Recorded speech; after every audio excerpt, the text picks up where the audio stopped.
Laptop computers table మీద పెట్టుకుంటే okay అండి, మరి తొడల మీద పెట్టుకొని వాడడం చాలా ప్రమాదం. స్టడీస్ మళ్ళీ చెప్పాయి, ఈ వాడే వాళ్ళలో ఎక్కువ హీట్ ఎక్స్పోజర్ డైరెక్ట్ గా స్క్రోటింగ్ ఉంటుంది కాబట్టి సివినాలిసిస్ పారామీటర్స్ కూడా బాగుండవు. And next sitting job.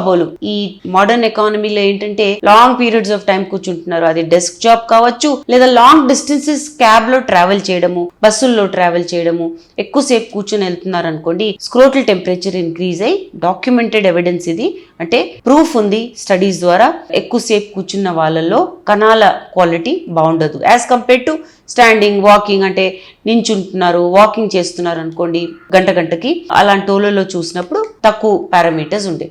Occupational drivers అంటే డ్రైవింగ్ చేసే వాళ్ళు ఎక్కువసేపు, లేదా సేలర్స్ లో కూడా చూస్తారు. సేలర్స్ అంటే ఈ సబ్మెరీన్స్ లో పనిచేస్తారు చూడండి, వాళ్ళలో కూడా ఈ ఇబ్బంది చూసారు. సో బేసిక్ గా మన వృత్తి బట్టి కూడా ఈ డ్యామేజ్ అనేది తెలియకుండా జరిగిపోతుంది.